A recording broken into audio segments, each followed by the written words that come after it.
What's going on, everybody? It is I, the one and only Georg Skywalker, and I hope you guys are having a great day today. I just made it to work. I'm going to head in here shortly, but I'm going to make the quick review of the Book of Boba Fett, Episode 5. So obviously it was the return of the Mandalorian. Din Djarin, he's on a mission. He goes in, he talks to these Klatooinians, which they kind of look like bulldog-faced alien creatures. And Mando says his famous line, "I can bring you in warm or I can bring you in cold." A fight breaks out. He pulls out the Darksaber, and he is at the same time an expert and a noob, and he actually injures himself in the leg, but he manages to defeat the main Klatooinian boss that he's hired to bring in, and he ends up, of course, taking his head, and then the rest of them that are alive, that are in this, it's like a meat butcher shop, they all leave because they're afraid of him. He asks for the information. Mando is on like a halo ring looking planet. And then he actually finds the heavy-set Mandalorian and the armorer from seasons 1 and 2. And the heavy-set Mandalorian is played by Jon Favreau, and his name is Pav Vizsla.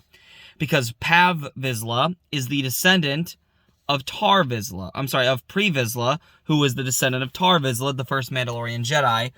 So Pav Vizsla is actually, if you didn't know, Pre Vizsla, who is the descendant of Tar Vizsla, the first Mandalorian Jedi, was voiced by Jon Favreau in Star Wars: The Clone Wars, and Jon Favreau was the creator of The Mandalorian and the Book of Boba Fett, along with Dave Filoni. And so they decide to start training Mando again, and when they start training Mando, he kind of almost gets his butt whooped with the Darksaber, but then he ends up defeating Pav Vizsla, and the armorer asks Mando if he's ever removed his helmet, and he responds, "Yes, I have." And so he's in disgrace because, of course, according to their Death Watch beliefs are a little bit different. According to their beliefs, if you remove your helmet, you can no longer be a Mandalorian, whether you were born a Mandalorian or whether you were adopted into the creed as a foundling, which is exactly what Mando was, what Din Djarin was accepted as. So then she tells him, "You're going to have to go to the mines on Mandalore," and of course he's like, "Well, they've all been destroyed." He's like, "This is still the way." So Mando leaves, and he goes to Tatooine, and he actually reunites with the shop owner, whose name is leaving at the moment. She was the female shop owner from seasons 1 and 2 of The Mandalorian, and her team of pit droids. And he's looking for a new ship, and then she shows him an N1 starfighter, which is a Naboo starfighter from the prequel era, especially from Star Wars Episode 1, The Phantom Menace, the one that Anakin Skywalker blew up the droid control ship with in The Phantom Menace. And they begin reforging it, and she actually helps him do that. They talk to Jawas, and she actually mentions that she dated a Jawa, which is unique. I can't imagine that was a very pleasant experience. It's a very unique thing, especially considering the fact that she says that they're very furry, and it's like, so that I'm glad the Jawas are still kept in mystery, because we really still don't know what they look like under their cloaks. And I don't really think we're supposed to. And I really think it's kind of like the Tusken Raiders. You're not really supposed to see what's underneath the skin for the main Tusken Raiders. The ones that obviously are adopted into it.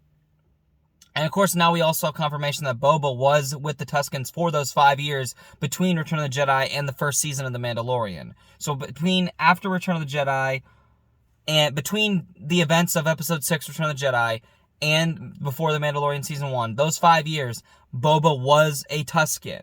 We do have canon confirmation of that now, which is cool to say the least. And I kind of figured he had been with them for 5 years. It just kind of makes sense with the timeline and everything. But anyway, sorry, I'm just looking over people getting here. So yeah, anyway, so Mando, they work on it, and they refurbish the Naboo 1 starfighter, and he takes it for a spin. He flies around, and we actually get to see the exact same canyon that Anakin won the Boonta Eve pod race in The Phantom Menace, and Beggar's Canyon, where Luke would eventually race in as a young boy, growing up on Tatooine, being watched over by Obi-Wan Kenobi. We might hopefully see Beggar's Canyon in the Obi-Wan Kenobi show. And of course, she flies past the ship that he was actually on earlier to get to Tatooine, and this Rodian kid that he sat next to is there. He, does his thing. And then he gets pulled over by 2 New Republic X-Wings. One of them, of course, was one of the guys that helped him against the giant ice spiders in the second episode of the second season of The Mandalorian, along with Dave Filoni, who was one of the other X-Wing pilots. But of course, this time it's a different X-Wing pilot. It's not Dave Filoni. It's actually the guy that was the body stand-in for Mark Hamill, who played Luke Skywalker's fighting body in Mandalorian Season 2, who was like the body double for Mark Hamill. Because Mark Hamill was Luke Skywalker in Mando Season 2, but again, the body double that did most of the action was this guy that plays the Rebel pilot that's part of the New Republic. And the one older gentleman who was with Dave Filoni asks the Mando, hey, by the way, weren't you a Mandalorian in a Razor Crest before? You sound very similar. And then, of course, he, jets away. What's cool about his ship is it's pre-Empire, and it actually has a much better hyperdrive, and it can boost a lot quicker than some of the newer ships of the Galactic Empire era and even of the New Republic era.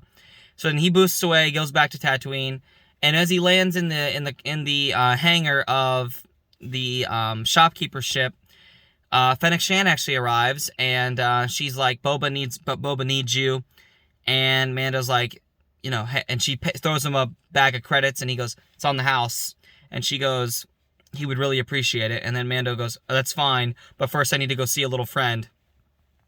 And before that, he actually had the armor, before he was banished by the armor, she actually made him some chainmail, which you do get to see, which we will talk about more so in the review later today for the 6th episode of The Mandalorian, which I'm going to do when I get home from work today, guys, and I'm going to get it uploaded today. And then, of course, I will do my first reactions to the 7th and final episode of the Book of Boba Fett series so far, which will be out this Wednesday.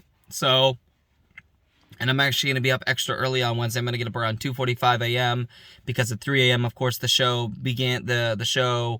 comes out on Disney Plus, and I am so excited for the finale. I'm looking forward to talking to you guys later about episode 6. But for now, guys, I got to get into work.